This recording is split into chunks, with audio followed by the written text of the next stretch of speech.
Hi guys, good evening. Welcome to Fundamental Investing Tamil channel. இன்னைக்கு நம்ம என்ன பார்க்க போறோம்னா நேற்று ப்ராஃபிட் அண்ட் லாஸ் ஸ்டேட்மெண்ட்டை பார்த்தோம். ப்ராஃபிட் அண்ட் லாஸ் ஸ்டேட்மெண்ட்டை நம்ம ஓவராலாக தியரியாக என்ன பண்ணணும்னு பார்த்தோம். பட் இப்போ சேல்ஸ் க்ரோத் வந்தால் கம்பெனி என்னெல்லாம் டிஃப்ரெண்ட் வரும் ப்ராஃபிட்டில், தென் 3 years ப்ராக்டிக்கலாக நீங்கள் எப்படி ஆன்லைனில் நீங்கள் செக் பண்ணுவீங்களோ ஒரு ரிசல்ட்டை, அது மாதிரி நான் உங்களுக்கு கிளியராக சொல்லி கொடுக்குறேன். இது வந்து நீங்கள் க்ளோஸாக வாட்ச் பண்ணிங்கன்னா நல்லாவே புரியும், ஒன்றும் பிரச்சனை இல்லை.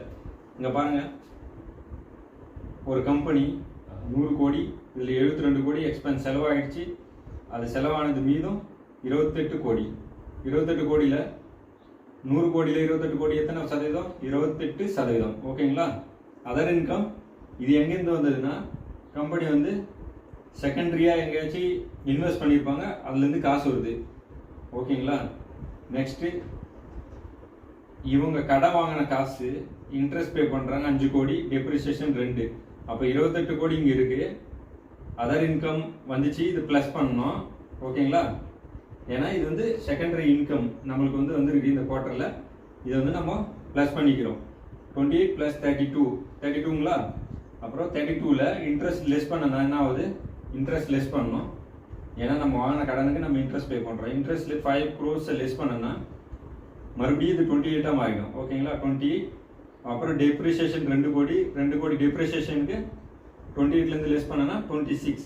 இது வந்து ப்ராஃபிட் பிஃபோர் டேக்ஸ், பிபிடி 26. ஓகேங்களா? 10% டேக்ஸு. அந்த டேக்ஸை 10% 26லேருந்து லெஸ் பண்ணனா 2.6 டேக்ஸ் நம்ம பே பண்ணுறோம். 26லேருந்து 2.6 லெஸ் பண்ணனா 23.4. இப்போ நீங்கள் நல்லா பார்த்துங்க, இந்த கம்பெனி வந்து 2023லேருந்து 24 பீரியடில் இந்த அளவுக்கு ஏர்ன் பண்ணியிருக்கு. எவ்வளோ? 23 கோடி புள்ளி 4%, 4 crore. ஓகேங்களா? அதே அடுத்த வருஷம் வந்து இந்த கம்பெனி வந்து சேல்ஸை வந்து 15% இன்க்ரீஸ் பண்ணுது. அது எப்படி இன்க்ரீஸ் பண்ணுதுன்னா, இப்போ நம்ம ஒரு சமோசா கடை வச்சுட்டு இருக்கோம். சமோசாவோ இல்லை ஃப்ரூட்ஸ் கடை ஏதோ ஒன்று வச்சுட்டு இருக்கேன்னு வச்சுக்கேன். ஒரு பஸ் ஸ்டாண்டில் விற்கிறோம். அந்த பஸ் ஸ்டாண்டில் ஒரு 100 கோடி ரூபாய்க்கு ஒரு வருஷத்துக்கு அவங்க சேல்ஸ் பண்ணியிருக்காங்க. 100 கோடி ரூபாய்க்கு சேல்ஸ் பண்ணியிருக்காங்க. ஓகேங்களா? அந்த 100 கோடி ரூபாய்க்கு சேல்ஸ் பண்ணதில் அவங்களுக்கு லாபம் எவ்வளோ வந்துச்சு? 23.4 கோடி லாபம் வந்துச்சு. ஓகேங்களா? 23.4 கோடி லாபம் வந்துச்சு. அது இவங்க என்ன பண்ணுறாங்க, அந்த கடை முன்னாடியே ஒரு சின்னதாக ஒரு சமோசா கடை ஓப்பன் பண்ணுறாங்க. சமோசா கடை திறந்து ஒரு ஆளை வேலைக்கு ஜாயின் பண்ணுறாங்க. அதை ஜாயின் பண்ண உடனே சதவீதம் சேல்ஸில் அதிகமாகுது. 100 கோடியில் 15% அதிகமாச்சுன்னா எவ்வளோ ஆகுது? 115 கோடி சேல்ஸ் ஆகுது. ஓகேங்களா? ஓகே. இப்போ எக்ஸ்பென்ஸ் செலவு இப்போ 72 கோடி இது இவங்க செலவு பண்ணியிருந்தாங்க இந்த கடைக்கு மட்டும். இப்போ இவங்க பக்கத்தில் ஒரு சமோசா கடை ஓப்பன் பண்ண உடனே என்ன ஆச்சுன்னா, இந்த சமோசா கடை செலவான காசு ப்ளஸ் சமோசா போடுறதுக்கு ஒரு ஆளை சேர்த்தாங்க, ஒரு கடாய் வாங்கினாங்க, எண்ணெய் வாங்கினாங்க, அதெல்லாம் வாங்கி அவங்களுக்கு என்ன ஆச்சு? ஒரு 3 கோடி ரூபாய் எக்ஸ்ட்ரா ஆயிடுச்சு. ஓகேங்களா? 72 இந்த எக்ஸ்பென்ஸ் 75 ஆயிடுச்சு. அப்போ இந்த 3 கோடி ரூபாய் இந்த சமோசா கடைக்கு தான் மேக்ஸிமம் செலவு பண்ணியிருப்பாங்க. ஓகேங்களா? அப்போ இந்த 72 கோடி 75 கோடி ஆயிடுச்சு செலவு. ஆனால் நம்மளுக்கு சேல்ஸ் தான் 115 ஆயிருக்குல்ல. ஸோ அதனால என்ன ஆச்சுன்னா, சேல்ஸ் 115, 75க்கு செலவாயிருக்கு. அப்போ மிச்சம் உள்ள காசு எவ்வளோ? 40 கோடி. அந்த 40 கோடி என்ன சொல்லுவாங்க? ஆப்ரேட்டிங் ப்ராஃபிட் இல்லை எபிட்டா ப்ராஃபிட்னு சொல்லுவாங்க, எபிட்டான்னு சொல்லுவாங்க. இது 40 கோடி நம்மளுக்கு வந்தது. லாஸ்ட் இயர் எவ்வளோ வந்துச்சு? எபிட்டா 28 இருந்தது, 40 ஆயிடுச்சு. அது எப்படி ஆச்சுன்னா, ஒரே ஒரு சமோசா கடை ஓப்பன் பண்ணது தான். இங்கே 3 கோடி நம்ம செலவு பண்ணாலும் இந்த இடத்துல நம்மளுக்கு எத்தனை கோடி அதிகமாக வருது? 12 கோடி அதிகமாக வந்துச்சு. பார்த்தீங்களா? நல்லா வாட்ச் பண்ணுவாங்க. 115ல் 40 கோடி எத்தனை சதவீதம்? 34.78%. ஸோ இது வந்து மார்ஜின். இந்த மார்ஜினும் ரொம்ப இம்பார்ட்டன்ட். உங்களோட சேல்ஸ் வந்து அதிகரிக்கணும், ஆனால் எக்ஸ்பென்ஸ் செலவு வந்து உங்களுக்கு அந்த அளவுக்கு ஏறாது. ஓகேங்களா? இது ஆப்ரேட்டிங் மார்ஜின் சொல்லுவாங்க. இங்கே பாருங்க, மார்ஜின் 28லேருந்து 35 வரை போயிடுச்சு. இந்த ஆப்ரேட்டிங் மார்ஜின் வந்து மெயின் ஒன்று sales main, next operating profit மார்ஜினும் வந்து ரொம்ப மெயின். ஓகேங்களா, நெக்ஸ்ட் பார்ப்போம். அதர் இன்கம் சேம், இங்கே 5 கோடினா இங்கேயும் 5 கோடி தான் வந்திருக்கு. ஓகேங்களா, அவங்க கிட்ட இருக்கிற காசை அவங்க இன்வெஸ்ட் பண்ணிடுறாங்க, வருஷம் ஆனால் 5 கோடி அவங்களுக்கு ரிட்டர்ன் வருது. ஓகேங்களா, அது வந்து இன்ட்ரெஸ்ட்.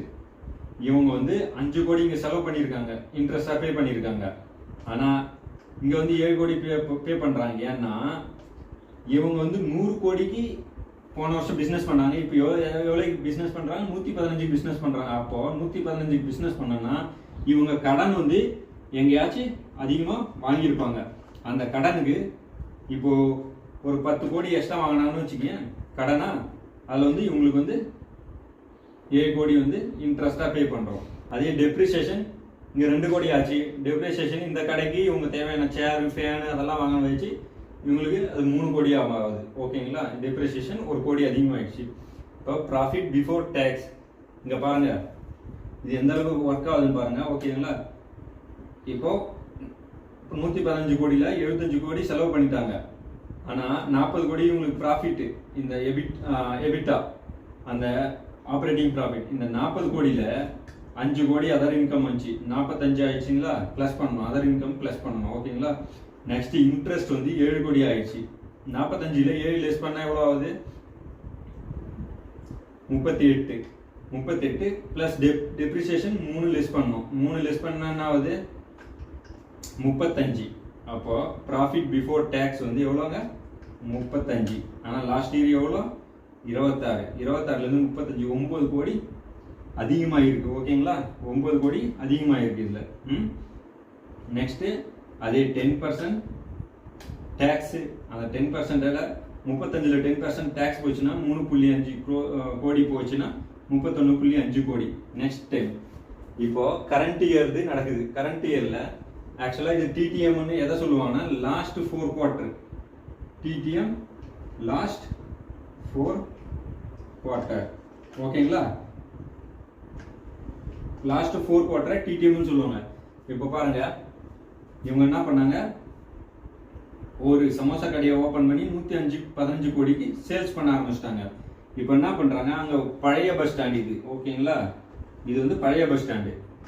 இப்போ புதிய பஸ் நிலையம் ஒன்று வந்துச்சு. அங்கே போய் இவங்க என்ன பண்ணுறாங்க, அங்கேயும் சேம் இன்னொரு ஃப்ரூட் ஷாப்பை ஓப்பன் பண்ணிட்டாங்க. ஓல்டு ஃப்ரூட் ஷாப் வச்சுன்னு ஃபர்ஸ்ட் இயர் ரன் பண்ணாங்க. செகண்ட் இயருக்கு வந்து ஒரு சமோசா கடையை ஓப்பன் பண்ணி சேல்ஸ் வந்து ஏற்றினாங்க. தேர்ட் இயர் வந்து ஒரு ஃப்ரூட் ஷாப்பை நியூ பஸ் ஸ்டாண்டில், இப்போ இது பழைய பஸ் ஸ்டாண்டு, இப்போ புதுசாக ஒரு பஸ் ஸ்டாண்ட் வந்துருக்கு, அங்கே ஒரு ஃப்ரூட் ஷாப்பை வந்து ஓப்பன் பண்ணிட்டாங்க. அங்கே ஃப்ரூட் ஷாப் ஓப்பன் பண்ணவங்க என்னாச்சு, சேல்ஸ் வந்து மறுபடியும் 15% ஏறிடுச்சு.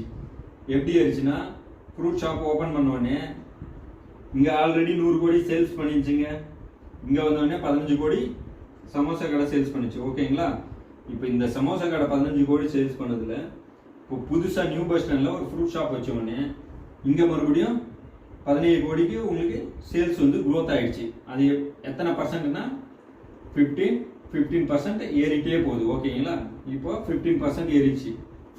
இப்போது சேல்ஸ் வந்து 132 கோடி ஆயிடுச்சு. ஆனால் எக்ஸ்பென்ஸ் என்ன ஆச்சுன்னா, இது 72, இது 75, இங்கே 75 தாங்க ஆச்சு. அது எப்படின்னா, இவங்க 10 பேர் ஒர்க் பண்ணியிருந்தாங்க இங்கே. ஓகேங்களா, இங்கே 10 பேர் ஒர்க் பண்ணியிருந்தாங்க, இங்கே 2 பேர் ஒர்க் பண்ணியிருந்தாங்க. இவங்க என்ன பண்ணாங்க, இப்போ ஓல்டு பஸ் ஸ்டாண்டும் நியூ பஸ் ஸ்டாண்டாக மாறந்தால இங்கேருந்து 5 பேரை டைரெக்டாக இங்கே அனுப்பிச்சிட்டாங்க. ஏன்னா இங்கே கூட்டம் குறைஞ்சிச்சு, இங்கே பாதி கூட்டம் இங்கே போயிடுச்சு. ஸோ இவங்க 5 பேர் அங்கே அனுப்பிச்சிட்டாங்க. ஓகேங்களா, அதனால எக்ஸ்பென்ஸ் வந்து ஏறவில்லை, செலவு வந்து அதே செலவில் ஆயிடுச்சு. ஆனால் சேல்ஸ் மட்டும் இவங்க அதிகரிச்சுட்டாங்க. அதுதான் மெயின். எக்ஸ்பென்ஸை குறைச்சாவே உங்களுக்கு ஆப்ரேட்டிங் ப்ராஃபிட் கிடைச்சிரும். ஆப்ரேட்டிங் மார்ஜின் எந்த அளவுக்கு அதிகமாகுதோ அந்த அளவுக்கு உங்களுக்கு வந்து கம்பெனிக்கு ஃபுல்லாக லாபம் தான். ஓகேங்களா, செலவு குறைச்சா விற்கிற கூட்ஸ் எல்லாமே உங்களுக்கு லாபம் தான். இப்போ ஆப்ரேட்டிங் ப்ராஃபிட் எபிட்டா 40%, இது 28 ஆயிடுச்சு, 40 ஆயிடுச்சு. இப்போ 75ல் 132 போச்சுன்னா 57 கோடி இவங்களுக்கு லாபம். அதாவது ஆப்ரேட்டிங் ப்ராஃபிட். ஓகேங்களா, ஆப்ரேட்டிங் ப்ராஃபிட் மார்ஜினில், எபிட்டா மார்ஜினில் 28 34 ஆயிடுச்சு. 34 நேரம் 43 ஆயிடுச்சுங்க. ஏன்னா இவங்க வந்து செலவு குறைச்சிட்டாங்க, ஆனால் சேல்ஸ் அதிகப்படுத்திட்டாங்க. ஓகேங்களா? அதர் இன்கம் 5 5 5, இன்ட்ரெஸ்ட் 5 7 9, இவங்க டெப்ரிசியேஷன் 4, டேக்ஸு 10% தான். ஓகே, இப்போ பாருங்கள், இப்போ 132 கோடிக்கு சேல்ஸ் பண்ணியிருக்காங்க. ஓகேங்களா? அதில் 75 கோடி எக்ஸ்பென்ஸ். அப்போ 135ல் 75 போர்ஷன் எவ்வளோது? 57 கோடி வந்து ஆப்ரேட்டிங் ப்ராஃபிட். அதில் 57 கோடி வந்து 132ல் எத்தனை சதவீதம்? 43%. ஓகேங்களா? இப்போ 57, அதர் இன்கம் 5, 62 ஆயிடுச்சு, ப்ளஸ் ஆகும். இது அதர் இன்கம் வந்து ப்ளஸ் ஆகும், 65 ஆயிடுச்சு, 65. இப்போ டெப்ரிசியேஷன் வந்து டெப்ரிசியேஷன் இன்ட்ரெஸ்ட் வந்து 9 கோடி. இப்போ 62ல் 9 கோடி போச்சுன்னா 51, 51ல் 4 கோடி வந்து டெப்ரிசியேஷன் போகுது. ஓகேவா? 51ல் 4 கோடி டெப்ரிசியேஷன் போச்சுன்னா 47, 47ல் 4.7% டேக்ஸ் போச்சுன்னா 42 சம்திங் வருங்க. ஸோ இங்கே பாருங்கள், சேல்ஸ் க்ரோ ஆச்சு. சேல்ஸ் க்ரோ ஆகி செலவு அதிகமாக ஒன்றும் கூடலை. சேல்ஸ் எந்த அளவுக்கு ஏறிச்சோ அந்த அளவுக்கு செலவு வந்து கூடலை. அப்போ என்ன ஆச்சுன்னா இங்கே ஆட்டோமேட்டிக்காக வந்து ஆப்ரேட்டிங் மார்ஜின் வந்து அதிகமாகிடுச்சு.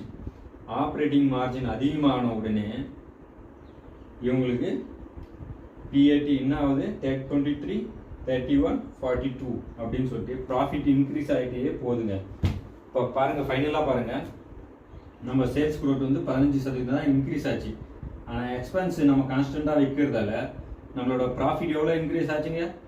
23லேருந்து 31 வந்துச்சுன்னா அதில் 34% ப்ராஃபிட் இன்க்ரீஸுங்க. அதே 31லேருந்து 42 கோடியே மாறிச்சுன்னா அது வந்து 33% ப்ராஃபிட் இன்க்ரீஸ். இது போல தாங்க பார்க்கணும். இது ஆப்ரேட்டிங் மார்ஜின் வந்து எந்த அளவுக்கு ஏறுதோ அந்த அளவுக்கு வந்து ப்ராஃபிட் ஆஃப்டர் டேக்ஸ் வந்து நல்லா உங்களுக்கு ஹெல்ப் பண்ணணும். ஓகேங்களா?